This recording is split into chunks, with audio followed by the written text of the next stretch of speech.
Hello there, everybody. I want to welcome you to my channel.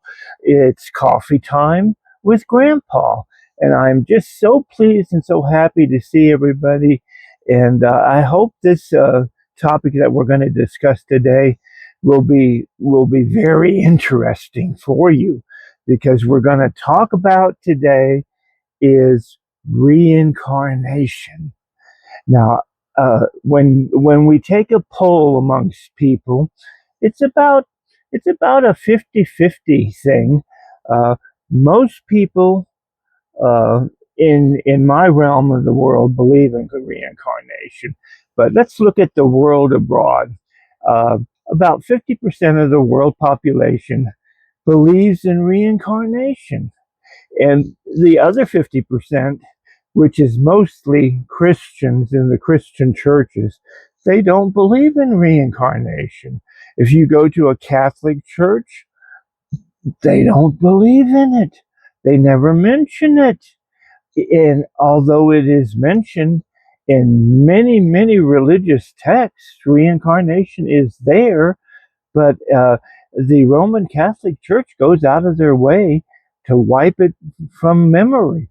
They don't want people, they don't want their congregations, they don't want their believers to believe in reincarnation.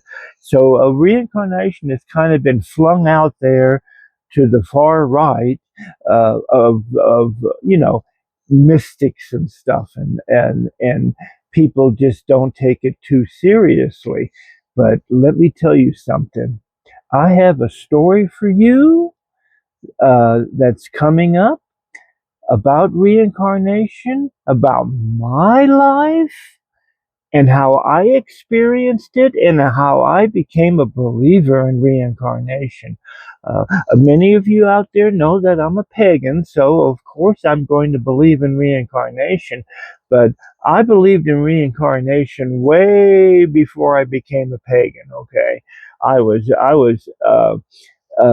a soldier in the United States Army stationed in Germany. Okay, and this is the way it goes. I had an opportunity through my command that I was in. I was stationed in a town called Kaiserslautern, and that is sort of like the north western part of Germany, right on the border there with France, and where all of our nuclear weapons were being stored at the time. It was during the Cold War, because this was 1972, I believe. Uh, so I had an opportunity to go to Berlin, which was the capital of Germany, uh, uh, during World War II, during the Hitler era. Berlin was the capital. So a lot of activities happened around Berlin. And uh, at the time that I went, the capital of Germany during the Cold War was Bonn, Bonn. Of course, now today, the capital went back to Berlin. It's a German capital is now Berlin of the unified Germany. So what happened was I had an opportunity to go to Berlin, and I wanted to go. So I went. I took some leave, and the only way at that time during the Cold War that you could get to Berlin, you could not fly into Berlin, okay, like with a plane. So I had to take a train from Frankfurt, Germany. I took a train, a special military train that was approved by the Soviet Union uh, for American soldiers to go visit Berlin. And it was sort of like a peace agreement between the USSR and Germany. And so I went. The only thing different about this train was there were windows, but they were all blacked out. You could not see out. You had to go in total blackout mode from Frankfurt to Berlin. And the trip took, the way I remember it, the trip took a hefty 12 hours to get there, even though you could have made it easily by car within 3 or 4 hours. It took 12 hours on a train track. that was monitored by the Soviet guards all the way up and down. And if we stopped anywhere along the way, we could not roll down the windows. We had to stay in our little booth there that we were in, and we had to abide by all the rules that the Soviets had laid out. So we went and we finally got to Berlin. We got off the train where we could finally see Berlin. We got off in the western part, which was the one that was controlled by Checkpoint Charlie, which was the American side. That was the entrance. So Checkpoint Charlie was the entrance coming into from the Soviet Union into uh, the other side, which was governed by the United States military. Okay, uh, the American side, because Berlin was split up in different sections. So you had your British section, you had your French section, you had your Russian section, and then you had your American section. And I was in the American section, and it just so happened that the American section is the section that all the goodies were in, that you would want to go see. Everybody wanted to see where Hitler's bunker was, but we couldn't go there because that was in the Russian section. And of course, at that time, the Berlin Wall was up. So we had to get special permission to go into the Russian section. So once we got that special permission, we got on a bus and went into the Russian section. And of course, the first place they took us to was the Russian War Memorial. Okay, this is a war memorial that the Russians built out of the beautiful marble that Hitler's chancellery was built on. They stripped all the marble from Hitler's chancellery and built the Russian War Memorial. And at that time that I went, I just got there at a weird time because we couldn't get off the bus. Although we were able to see out and look at the Russian War Memorial with the honorary soldiers keeping guard over the flame that was there. It was just a time that, well, as a matter of fact, right before I think it was 3 days before I got there, somebody shot one of the guards and killed him dead, and it never did make the news. But we found out through the tour guide that the Russians supplied that one of the soldiers was shot to death guarding the Russian War Memorial. That's how much hatred there was so much hatred there. It was just unbearable. You could cut it with a knife. And but I was blessed enough to be able to go visit there, and I went to Checkpoint Charlie with a couple of other buddies of mine that were on the train with me. We became friends, and we lodged together in of course, barracks types of living accommodations that the military gave us for free. Everything was free on the tour. We got our food, and everything's free. We didn't have to pay for nothing. Um, it was just an extraordinary event. And now, getting back to why it relates to reincarnation, the whole entire time that I was there in Berlin, uh, I seemed to recognize everything. Everything was familiar to me. I knew which street to go down. I knew what used to be there, whether it was bombed out or totally destroyed. I knew instinctively the surroundings that I was there with. I went to Checkpoint Charlie, and at that point, we about a mile away from Check because we were walking. I went.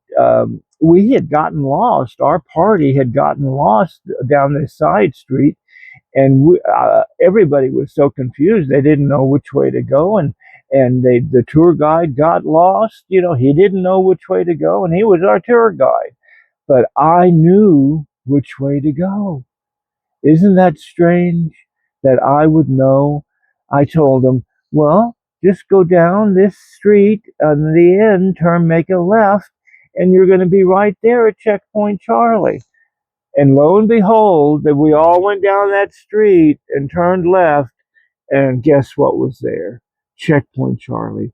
I knew exactly what was going on, and it just frightened me to down to my bones. It was just such an eerie feeling to be able to recognize things that I never saw in the history books or nothing. But I knew exactly where uh, everything was, where the Parliament was, the Reichstag.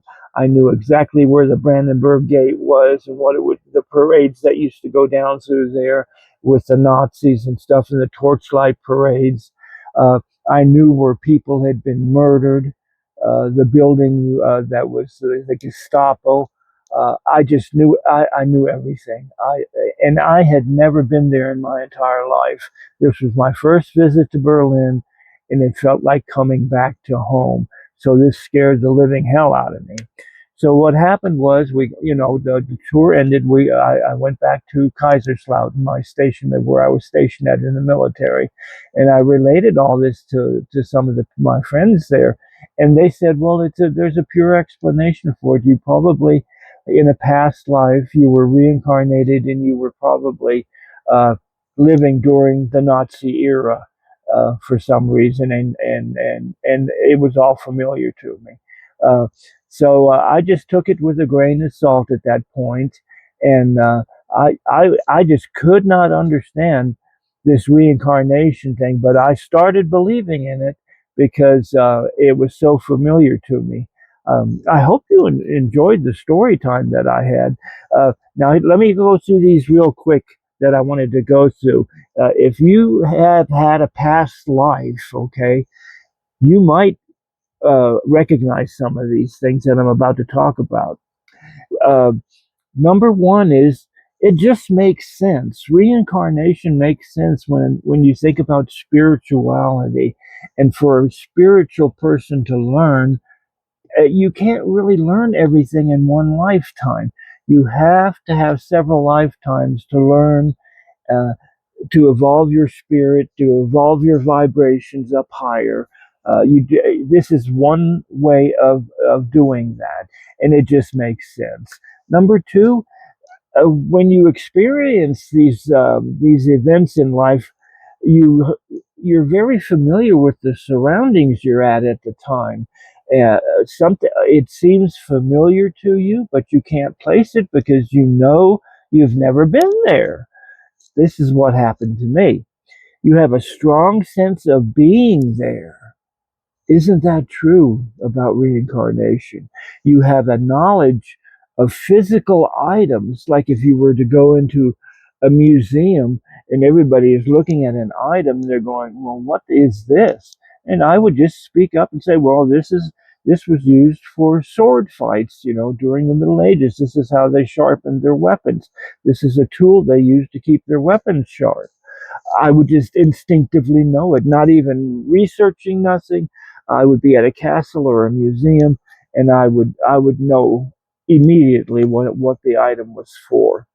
Another one is uh, in your dreams or in pictures that you might be going through in high school. Maybe you're studying history about the Middle Ages, and you're recognizing faces in paintings and stuff. If you go to an art gallery, you would recognize a face. It would be so familiar to you, but you just know you were never there in the 1600s, so you never lived. You never met this person, but the face is familiar.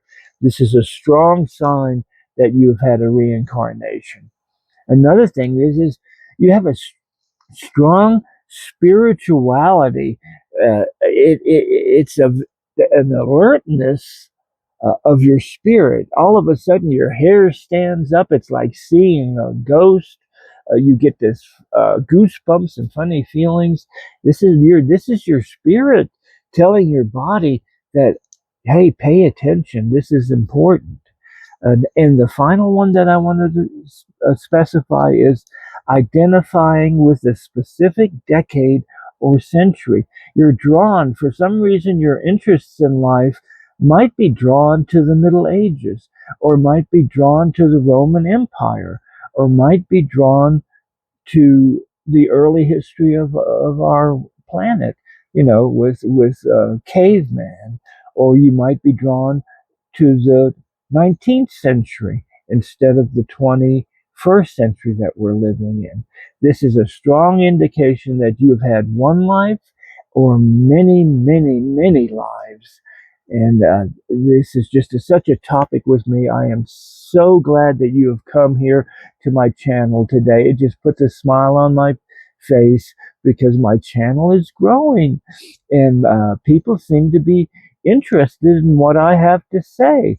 So please, uh, always like, share, and comment and subscribe to my channel so you can get all the updates because I pretty regularly post on this channel practically every day.